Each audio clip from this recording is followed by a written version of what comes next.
Hai guys, selamat datang di channel Gereja Internet. Jangan lupa klik tombol subscribe dan nyalakan lonceng pemberitahuan supaya kamu bisa mendapatkan pengajaran setiap minggunya tentang kebenaran yang alkitabiah. Klik subscribe itu nggak bayar guys. Tapi dengan klik subscribe, kalian baru saja mendukung Gereja Internet supaya terus dapat berkembang di dunia YouTube. Jangan lupa like, comment, and share ya guys. Nah, malam ini minggu terakhir sebelum minggu depan John Bevere akan melayani kita. Saya bersyukur dengan banyak hal yang Tuhan izinkan terjadi. Tapi saya mau sampaikan sesuatu buat saudara pada malam ini. Sebelum saya sampaikan firman Tuhan, saya rasa saya akan bagikan hal ini dulu, sehingga Anda mengerti kemana sebetulnya Tuhan bawa kita. Beberapa minggu yang lalu, ada impresi yang sangat kuat muncul dalam roh saya, saudara. Karena tiba-tiba saya teringat bahwa, kalau Anda sadari, mulai tahun depan, itu tahun berapa? 94. Sebetulnya kita memasuki akan 7 tahun terakhir sebelum abad ini selesai. 94, 95, 96, 97, 98, 99, berapa? 2000. 7 tahun terakhir sebelum abad ini selesai. Nah, para ahli teologi mengatakan bahwa umur bumi sejak penciptaan atau sejak manusia itu jatuh dalam dosa sampai dengan hari ini itu sudah mencapai 6.000 tahun. Nanti kelak tahun 2000 itu akan mencapai 6.000 tahun. Dan setelah itu akan masuk tahun ke-7. Alkitab berkata 1 hari sama dengan 1.000 tahun. Akan masuk tahun yang ke-7 atau hari yang ke-7, dan itu merupakan Sabat. Ada banyak orang yang menafsir tentang kedatangan Yesus yang kedua kali. Dan saya melihat dari waktu ke waktu, hal itu makin hari makin tambah jelas dan makin tambah spesifik. Nah, yang saya mau katakan pada malam hari ini adalah, kalau kita memasuki 7 tahun terakhir sebelum abad ini selesai, sebelum kita memasuki akan hari ke-7, Sabat, hari perhentian, roh saya menangkap sesuatu, adanya sesuatu yang besar akan Tuhan kerjakan di seluruh muka bumi mulai tahun depan. Nah, saya pribadi mengalami beberapa pengalaman yang aneh, dan saya mau bagikan buat saudara pada malam ini. Saya ini biasanya pengkhotbah tetap untuk RC yang dibuat oleh teman-teman Eklesia Cirebon. Mereka buat setiap akhir tahun, sudah mungkin 4 tahun atau 5 tahun terakhir ini, selalu saya ambil bagian di samping Pak Yusak Cipto. Dan bagian yang diberikan kepada saya selalu ada bagian-bagian penutup yang mereka minta saya melayani. Kalau itu untuk anak muda, saya mesti session paling akhir. Dan biasanya itu saat dimana Allah mendemonstrasikan kuasanya. Dulu saya jarang lihat demonstrasi kuasa Tuhan, jadi kalau saya ke Eklesia buat RC di Sukabumi, saya senang sekali. Sekarang tiap minggu kita melihat Holy Ghost in action, saudara. Ada orang berkata kalau mau lihat Holy Ghost in action datang ke sini. I think so, saudara. Nah, atau kalau itu kebaktian umum, maka sebelum terakhir, sebelum Pak Yusak menutup seluruh session, maka saya diminta untuk memberi dasar. Jadi selama 4 atau 5 tahun terakhir ini saya selalu jadi pembicara untuk RC. Dan tahun lalu kami rombongan dari gereja ini 1 bis ikut sama-sama ke sana. Itu menurut saya yang paling luar biasa dari apa yang pernah saya kerjakan selama 4-5 tahun terakhir ini. Allah menjamah mereka dahsyat sekali. Tidak ada orang tumpang tangan, orang pada bergelimpangan. Beberapa teman lihat Pak Marso, Bu Marso yang di belakang tahu. Dan Tuhan kerja luar biasa. Jadi saya berpikir bahwa tahun ini toh mereka akan undang saya lagi. Ternyata tidak, saudara. Bukan karena sentimen dan takut sesat, tapi ada alasannya. Jadi adiknya Pak Yusak, Ibu Nani yang di Cirebon itu berdoa dan dia berkata begini, Tuhan, aku mau undang hambamu Petrus Agung lagi. Lalu Tuhan berkata jelas sekali, selama 4-5 tahun terakhir selalu dia berkata ya. Tapi kali ini dia berkata, kamu tidak boleh undang dia. Sebab aku mau berurusan, beracara dengan dia sendiri. Jadi akhir tahun ini buat saya selama sekian tahun merupakan akhir tahun yang paling nyaman. Dan saya akan pakai untuk menyendiri dengan Tuhan. Dan dia berkata, aku mau berurusan dengan dia sendiri. Jadi kamu tidak boleh ganggu dia, kamu tidak boleh undang dia, kamu undang orang lain. Tetapi yang aneh kemudian Tuhan berkata begini, kamu kumpulkan tim inti dari pelayananmu, itu hanya 12 orang, 6 pasang. Kamu undang Yusak Cipto, lalu kamu undang ini si Petrus Agung, suruh mereka mengimpartasi apa yang aku sudah berikan kepada mereka, lalu kalian akan terima berkat yang luar biasa. Nah bulan lalu Pak Yusak, bulan ini mereka minta saya datang. Mestinya mereka minta hari ini saudara, hari Minggu ini. Saya bilang tidak bisa Bu. Nah tapi ini suara Tuhan, saya bilang tidak bisa. Saya berkata karena ini juga pekerjaan Tuhan. Dan buat saya clear sekali, kalau saya tidak ada hal yang terlalu mendesak, dan saya bisa pulang, saya mesti kebaktian minggu di tempat ini. Lalu karena kami dekat, dia ngomongnya sedikit mengancam, tanda petik. Bapak tanggung jawab sendiri loh, ini Tuhan yang bicara. Dan ini orang memang tajam saudara, Pak Yusak sendiri ngaku ini orang tajam sekali. Saya bilang, ya kita berdoalah, saya bilang. Saya diancam begitu ya ngeri saudara. Jadi saya berdoa, dia berdoa. Lama-lama yang ngeri dia sendiri. Dia berkata, wah lah, kalau saya yang salah gimana? Setelah saya paksa dia ke Cirebon, gak taunya Tuhan memang minta dia ngelayani kebaktiannya. Kan saya keliru sama Tuhan. Terus dikompromikan. Ya sudah kalau begitu buat Sabtu tanggal 13 kemarin, jam 5 sore sampai jam 12 tengah malam. Dan janjiannya begini, kalau Bapak gak ada yang antar, nanti pulang saya beri satu mobil sama sopir untuk antar Bapak pulang Semarang. Bayangin jam 12 baru selesai. Mereka puasa mulai Jumat mereka puasa, Sabtu mereka puasa, nanti baru makan Sabtu jam 12 tengah malam, itu baru buka puasanya mereka begitu. Setelah makan baru pulang ke Semarang. Saya mikir jam berapa sampai di sini saudara. Tapi masih keburu, kalau enggak macet.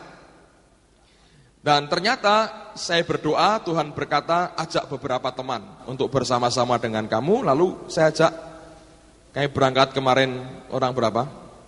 7 ya. Bertujuh kami berangkat, sampai sana sudah mepet 4:30, mandi cepat-cepat lalu masuk doa. Dan ini pengalaman aneh buat saya mau bagi buat saudara. Ketika kami masuk ke sana, ke ruang doa itu, mereka sudah siap 12 orang, 6 pasang, dengan kami 7 berarti berapa? 19 orang. 1 jam pertama memang janjinya begini, ini Roh Kudus yang mimpin, jadi siapa yang digerakkan ngomong, yang digerakkan nyampaikan firman, tapi bagian saya nanti memberkati mereka seperti yang Tuhan perintahkan. Masuk pertama saya tahu hadiratnya kuat sekali. 1 jam pertama caranya apa? Diam saudara. Tidak ada orang doa, nggak ada orang bahasa roh, nggak ada orang nyanyi, semua orang doa masing-masing, diam 1 jam lamanya. Dan itu saya bilang, itu merupakan latihan buat daging kita saudara. Saya kalau berdoa seringkali saya buka mata sedikit, saya lihat-lihat begitu, karena saya ingin melihat situasi, berdoa dan berjaga-jaga saudara. Tapi saya suka begitu, saya melihat reaksi orang yang aneh-aneh itu buat saya menyenangkan. Oh ada yang mulai sudah ngulet, ada yang ngantuk saudara. Bagaimanapun manusia ya, kita lebih senang untuk bergairah, untuk lompat-lompat, untuk ngomong sesuatu daripada suruh diam selama 1 jam. Tapi itu yang terjadi. Setelah sejam mereka mulai nyembah, kami semua nyembah. Terus mereka beberapa mulai berdoa, terus saya disuruh Tuhan berdoa, sampai akhirnya Tuhan berkata, sekarang sampaikan firman-Mu. Hadiratnya kuat sekali, urapannya saya rasakan, dari kepala sampai tangan ini, panasnya luar biasa, dan saya tahu Tuhan mengurapi saya, tapi aneh, ketika saya menyampaikan firman, pengurapannya masih ada, tapi sepertinya omongan saya ini ampang, saudara. Gak ada powernya. Kalau Anda ngerti itu, saudara biasa menyampaikan firman dan Anda di bawah pengurapan, Anda tahu yang saudara sampaikan ini kosong atau isi. Dan beberapa orang mulai ngantuk. Dan saya ngerti mereka ngantuk. Saya juga ngerti omongan saya ini ampang, gak ada apa-apanya, kosong. Sudah sampai tengah-tengah baru sadar, loh ini kok gak ada urapannya ini omongan saya. Ngajarnya yang berat lagi. Jadi praktis saya yakin mereka mungkin gak tangkap penuh apa yang saya sampaikan. Selesai, terus saya minta saudara Ardian ambil gitar, nyanyi, nyembah Tuhan. Hadirat Tuhan itu begini, naik sedikit, bes, turun.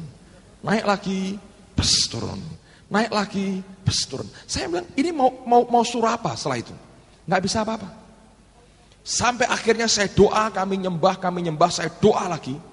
Dan sekarang Tuhan berkata, sekarang waktunya. Saya disuruh mereka berdiri semua. Saya minta mereka berdiri, kami semua berdiri. Dan Tuhan berkata, ini tidak ada kaitan dengan engkau. Aku berurusan sendiri dengan mereka. Engkau hanya saluran. Tidak ada sangkut paut dengan pribadi dan manusiawimu. Aku mau berurusan dengan mereka. Saudara, pada waktu terjadi seperti itu, ini yang aneh sekali. Tuhan berkata, sekarang suruh suami istri itu gandeng tangan. Lalu kamu tumpangi tangan. Ya, saya nurut karena saya tahu total tergantung dari Roh Kudus. Ini pekerjaan dia. Anda bayangkan ya, mereka sudah berkata, Pak, Tuhan akan kerja luar biasa. Tapi nggak terjadi apa-apa, saudara. Bahkan atmosfernya nggak pernah bisa naik cukup untuk bisa mencapai apa yang Tuhan mau beri. Tapi rupanya Tuhan didik saya tidak bergantung perasaan. Kadang dimatikan sampai nggak terasa apa-apa, tapi harus melangkah dengan iman. Dan itu yang paling menakutkan buat saya. Kalau urapannya terasa, tangible, sampai ke fisik saya merasakan, saya melangkah dengan penuh keyakinan. Itu gampang sekali. Tapi ketika perasaan saya merasa sepertinya naik turun, dan dia berkata, kerjakan. Itu yang membuat saya takut sebetulnya. Nah, kemudian setelah mereka gandeng tangan, Tuhan bilang, sekarang tumpangi tangan. Saya jalan gitu ya. Yang orang paling dekat ini, sebelah sini, istrinya jatuh keras sekali ke depan. Karena mereka gandeng tangan, suaminya ikut sampai ke bawah, saudara. Keras sekali. Gemuk lagi orangnya. Wah. Udah. Nah, kalau gemuk itu jatuh nggak sakit, saudara. Kalau kurus jatuh klorak-klorak gitu kira-kira. Tulang-tulang kering berderak.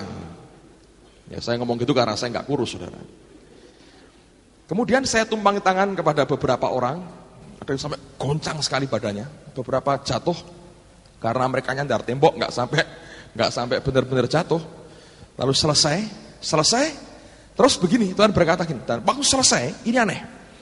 Dua telapak tangan saya ini seperti tebal, 6 gitu. Anda kalau pernah disuntik, kalau mau cabut gigi itu kan rasanya kayak mati gitu.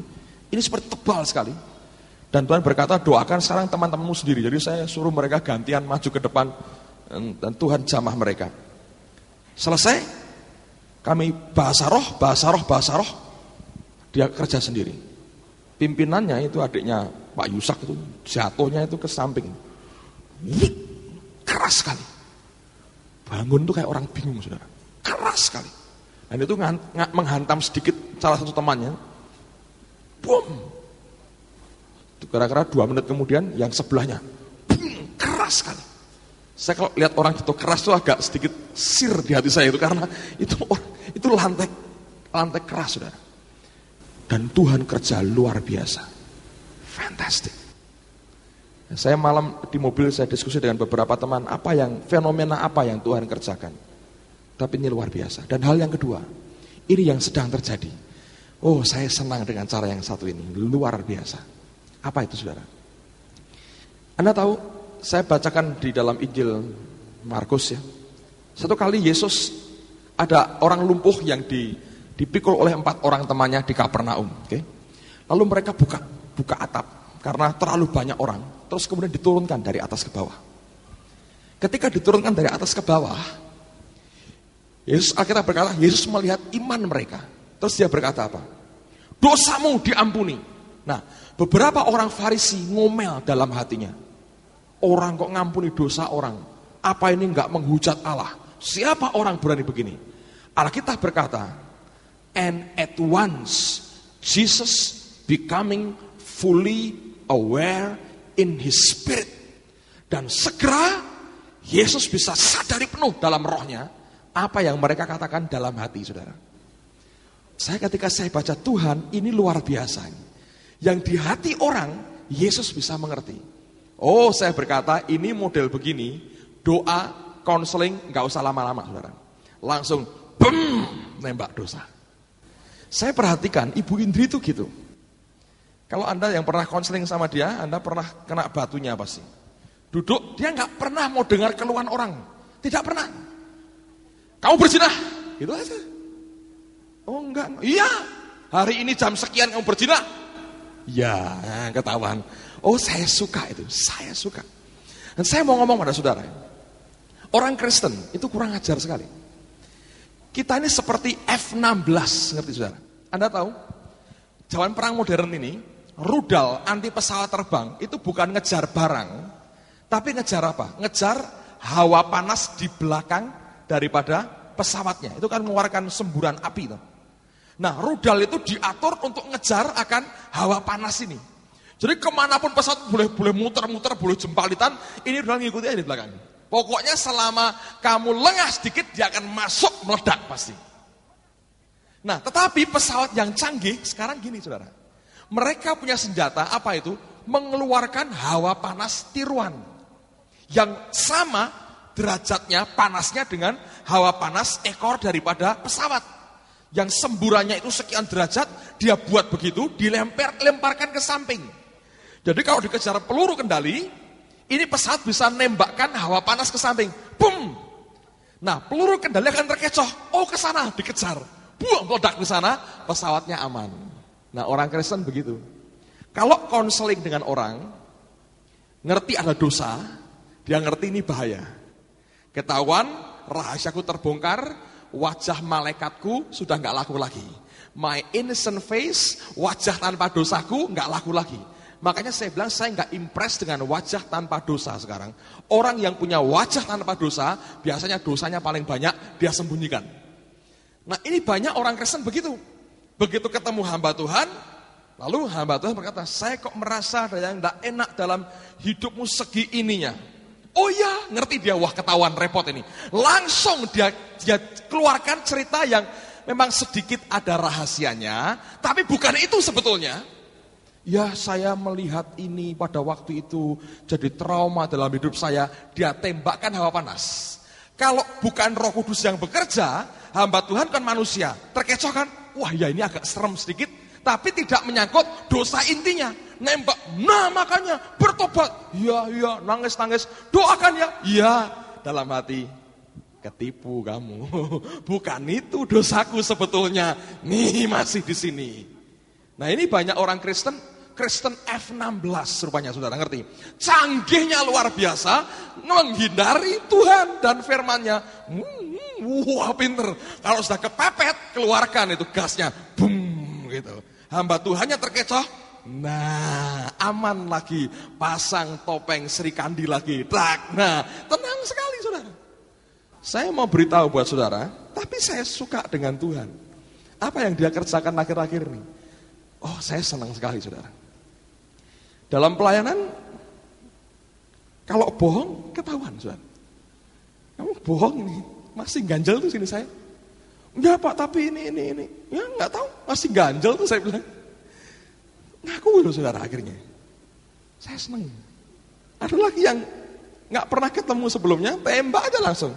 Hidupmu gini. Bagaimana gak bertobat saudara, dihabisin begitu. Nah, saya mau sharingkan buat saudara ini karena ini penting sekali. Kenapa? Dalam 2 minggu ini Allah berurusan soal kekudusan dalam hidup kita. Mungkin malam ini saya gak khotbah, saya sharing. Nanti Anda cari kasetnya sendiri nih. Untuk minggu pagi. Tapi ini yang saya mau bagikan buat saudara. Allah sedang mengerjakan kekudusan yang luar biasa dalam hidup umat-umatnya. Kenapa? Mulai tahun depan saya percaya ada gelombang kegerakan rohani yang besar, di mana kemuliaan Allah akan dimanifestasikan dahsyat sekali. Dan kalau kemuliaan Tuhan dinyatakan dan gerejanya tidak kudus, cemar, alat ini akan pecah saudara, dan tidak akan sanggup dipakai untuk saluran kemuliaannya. Kenapa selama 2 minggu ini Tuhan bicara terus soal kekudusan. Saya tahu Tuhan akan dan sedang bereskan gerejanya.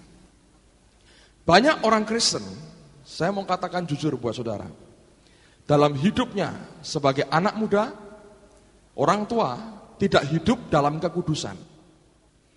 Ada dosa tersembunyi yang engkau pelihara dan tidak pernah engkau izinkan Allah mau bongkar itu dalam kehidupan kita.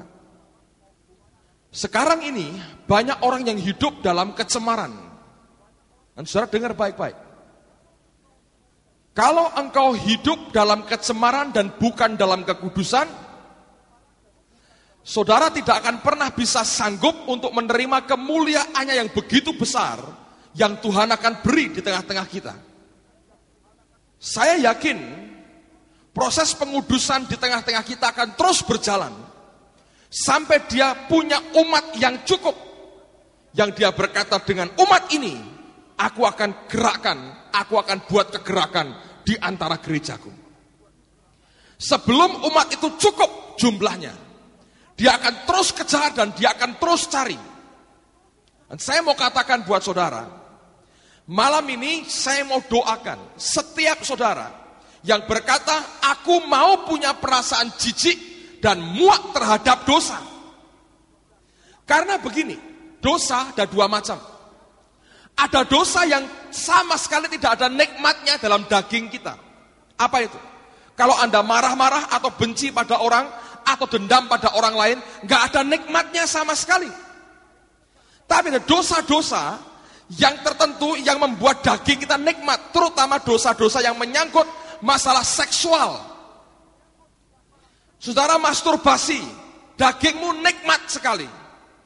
Sulit diputuskan, kenapa? Karena hakikatnya dagingmu berkata, aku suka ini. Kalau bisa jangan dibuang, tapi ya tidak berdosa.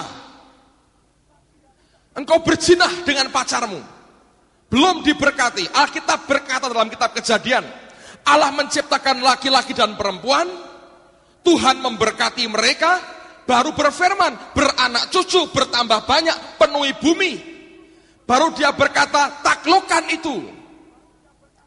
Tapi berapa banyak anak-anak Tuhan yang ngaku orang Kristen, pacarannya tidak lebih baik dari orang dunia.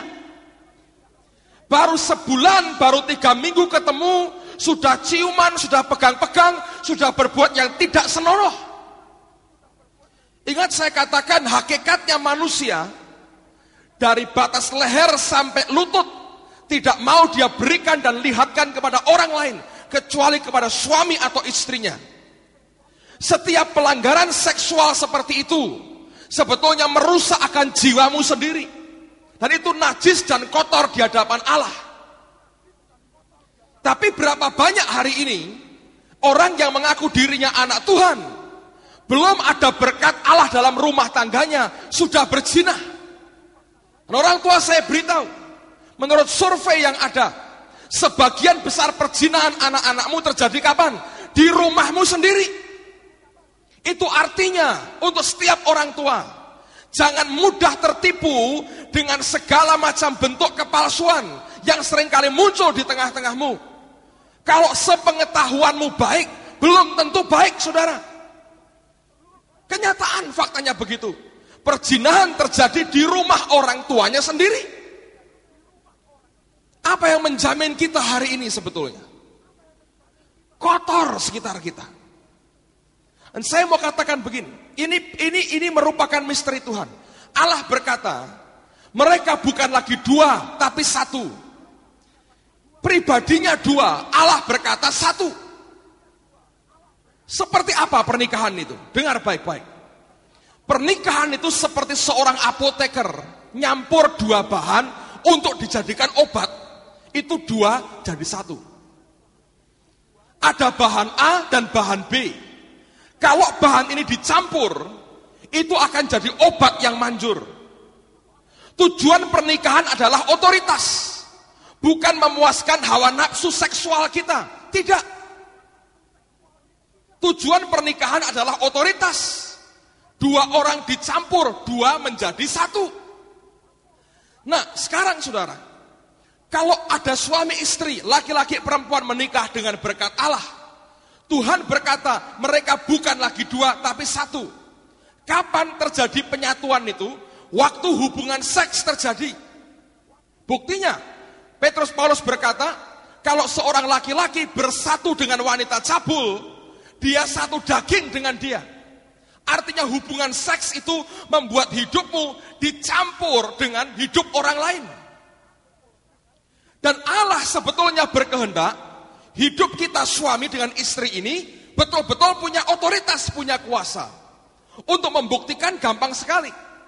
Apakah rumah tanggamu bahagia hari ini? Apakah engkau harmonis suami istri? Apakah anak-anakmu taat kepadamu atau berontak kepadamu? Apakah berkat dalam hidupmu luar biasa atau biasa-biasa, bahkan tidak ada berkat sama sekali? Apakah pertumbuhan rohanimu sehat atau tidak? Gampang sekali kelihatannya. Kalau rumah tanggamu penuh dengan otoritas, artinya engkau menikah dengan cara benar, dalam kekudusan Allah, dibenarkan di hadapan Tuhan. Tapi kalau keluargamu powerless, tidak punya daya sama sekali, itu artinya kehendak Allah tidak tercapai dalam kehidupanmu. Ada kenajisan dalam kehidupan saudara dan saya, kalau sampai keluarga kita tidak punya otoritas sama sekali. Nah, banyak orang Kristen tidak mengerti akan tujuan Allah ini. Lalu pernikahan dibuat dengan standar yang sangat murah sekali. Ada orang yang menikah karena masalah gengsi. Di desa banyak wanita berkata, lebih baik menikah 1 hari, besok cerai nggak apa-apa. Lebih baik jadi janda daripada orang yang belum menikah. Lalu akibatnya mereka nikah dengan semua orang, besok cerai mereka nggak masalah, yang penting di hadapan masalah berkata, oh aku sudah pernah nikah. Saya bilang itu bodoh sekali.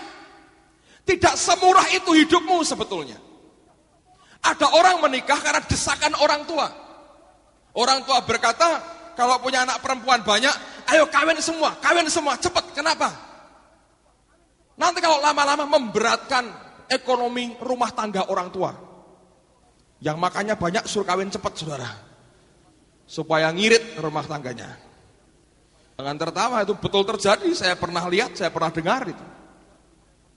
Karena orang tuanya sudah repot ini makanya banyak suruh kawin. Dengan siapa aja yang mau udah kawin pokoknya. Asal keluar dari rumah tangga ini. Nah, yang makan banyak berkurang, berasnya masaknya kurang, saudara. Nah, ini baru baik katanya gitu. Ada lagi orang tua desak anaknya, kenapa? Wah, ini lakinya anak orang kaya ini. Anak orang baik-baik. Sayang kalau lepas. Siapa tahu bisa ngutangi saya. Cari besan yang kaya gitu. Supaya derajatnya naik. Tidak semurah itu pernikahan, saudara. Ada banyak orang menikah juga karena dorongan seksual. Dan punya konsep yang salah. Nontonnya film India, roman picisan, lihat orang begitu, wah larinya begini kalau pacaran. Nggak ada. Saudara. Slow motion, wah. Taman aja kita nggak punya di Semarang. Taman Beringin aja banjir, saudara. Mau pacaran di mana? Itu omong kosong orang. Fantasi setan. Mendorong engkau, ayo punya pacar. Sekarang saya perhatikan, anak-anak SMP. Kalau belum punya pacar itu seperti nggak ada harga dirinya. Saya bilang bodohnya luar biasa. Nanti rumah tangganya seperti apa, saudara? Nggak ada kuasa. Anakmu 15, nggak makan, nggak sekolah, semua buta huruf, semua apa itu yang dicari sebetulnya? Kristen lagi. Dengar baik-baik, saudara. Allah mau pernikahan yang kudus. Engkau yang sedang pacaran, saya mau beritahu. Jangan langgar kekudusan Tuhan. Jangan hidup pacaran dengan tidak senonoh. Engkau bisa tipu hamba Tuhan, engkau bisa tipu orang tuamu. Tapi kenyataan kutuk dalam hidupmu akan membuahkan kutuk. Dan satu kali rumah tanggamu yang akan merasakan akibatnya. Saya mau katakan beberapa akibat kalau orang hidup dalam perzinahan. Amsal berkata apa? Roti curian, air curian itu manis. Roti yang dimakan sembunyi-sembunyi nikmat rasanya. Tapi di dalamnya ada arwah. dan roh maut di dalamnya. Kalau engkau masih pacaran, engkau sudah berzina, perzinahanmu terjadi karena engkau curi-curi. Semua yang curian itu manis, kata firman Tuhan, tapi roh maut di dalamnya. Nggak ada orang berkata, Pak saya mau pacaran, hari ini acaranya berzina Pak. Nggak ada, saudara. Nggak ada. Engkau umpet-umpetan. Kalau bisa seperti agak kayak detektif sedikit gitu, nyusup dari belakang, nggak ketahuan orang tua, lolos, seneng tidak karuan, saudara.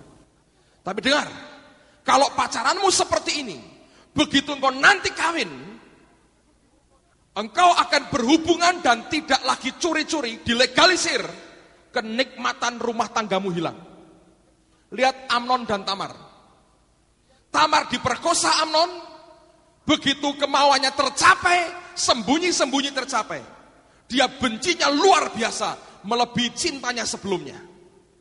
Berapa banyak rumah tangga setelah menikah justru hambar, kenikmatan rumah tangganya hilang sama sekali. Tidak ada kenikmatan dalam rumah tangganya, semuanya hambar dan tidak ada artinya apa-apa. Kenapa?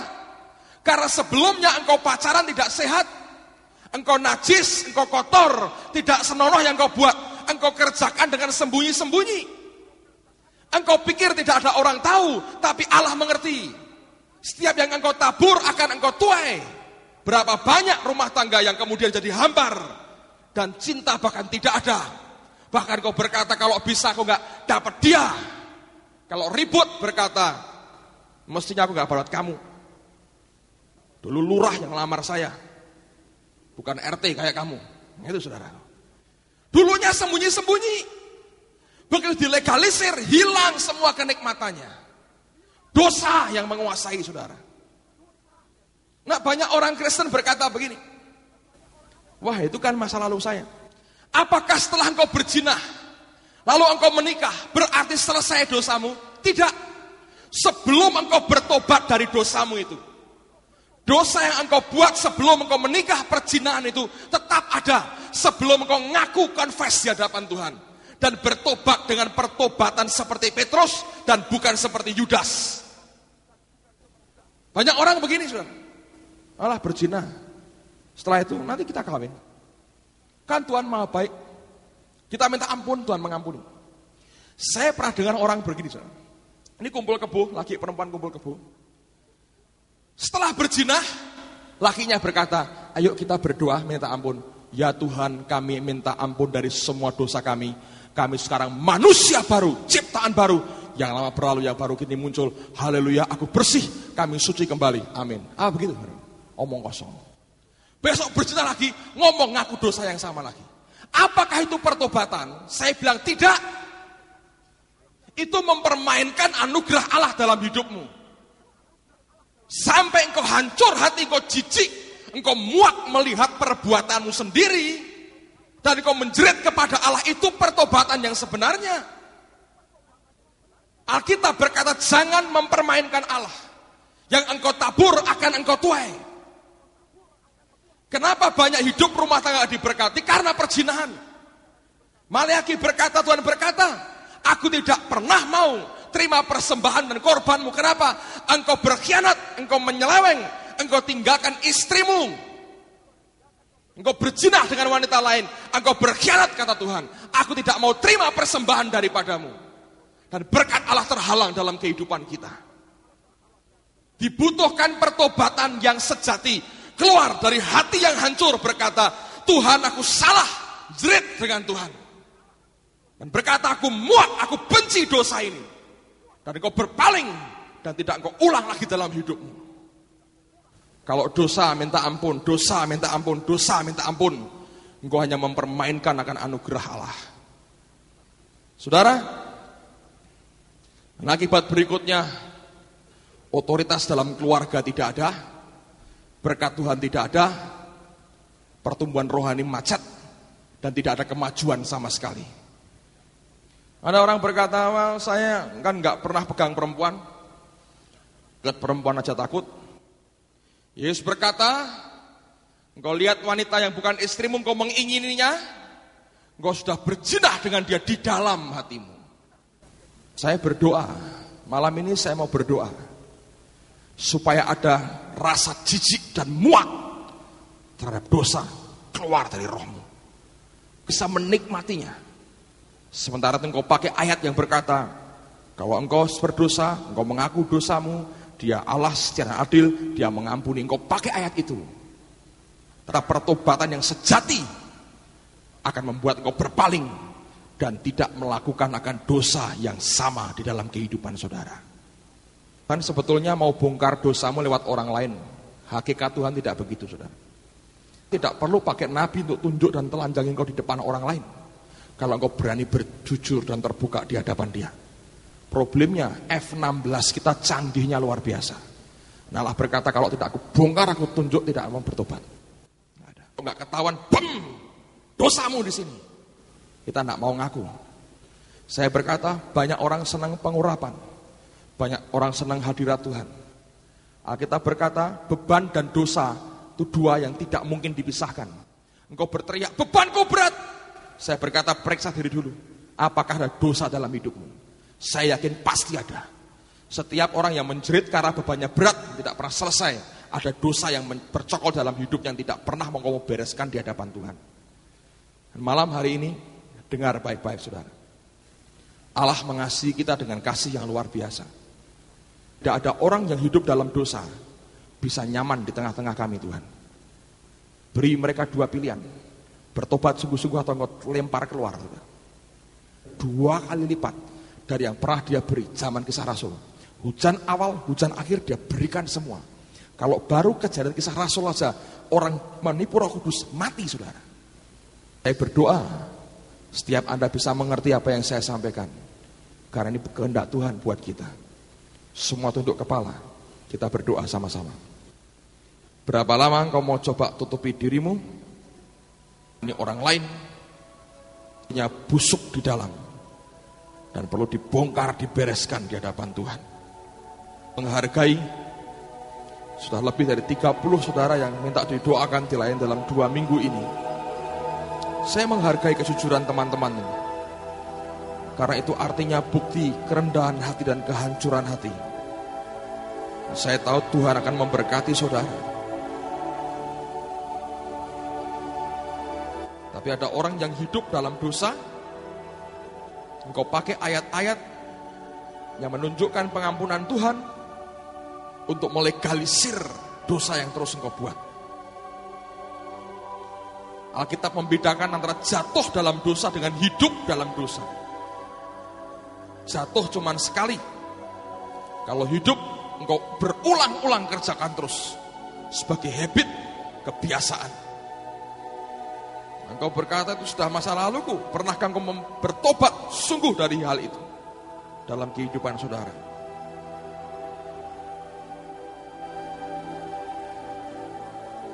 Doa saudara.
Malam hari ini, siapa yang sudah bosan dengan dosa yang bercokol dalam hidup? Engkau ingin lepas tapi tidak pernah bisa. Engkau sudah berdoa, sudah didoakan, tapi kembali lagi. Malam ini saya tidak berdoa untuk pelepasan saudara, tapi khusus saya mau berdoa supaya Allah memberikan rasa muak dan jijik terhadap dosa. Yang lain tundukkan kepala dan tutup mata. Kalau ada yang berkata, Tuhan, beri aku jijik dan muak terhadap dosa. Aku bosan dengan ikatan ini. Aku terus kalah. Jinah terus. Tidak pernah benar hidupku. Pacaranku tidak benar. Aku bisa sembunyi dari orang tuaku, dari pendeta, dari gereja. Tapi aku tahu aku tidak bisa sembunyikan kenajisan ini di hadapan Tuhan. Kalau engkau berkata, beri aku Tuhan jijik dan muak terhadap dosa, angkat tanganmu, saya akan doakan saudara. Terima kasih. Siapa lagi? Siapa lagi? Mari berdiri bersama-sama saudara.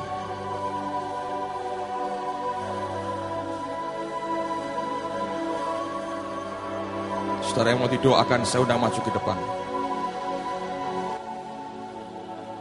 Orang yang masih sombong, yang berkata aku tidak mau diketahui orang lain, tidak usah maju saudara. Ini tidak ada sangkut paut dengan hidup saya tidak pernah mau tahu dosamu apa, hidupmu seperti apa. Tapi yang Allah cari, hati yang menjerit, yang bertobat, berkata aku muak dengan dosa ini. Beri Tuhan kejijikan dan muak terhadap dosa. Cukup lama setan menginjak-injak hidupku. Sekarang waktunya aku minta Allah bebaskan dan merdekakan dari semua kenajisan yang ada.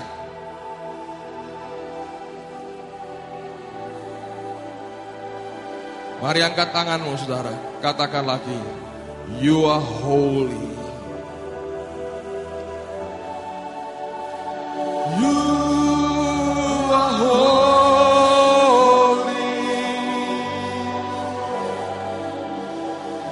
You alone are worthy.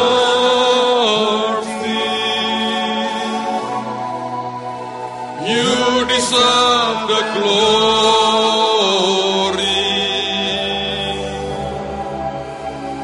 Jesus, you are Lord.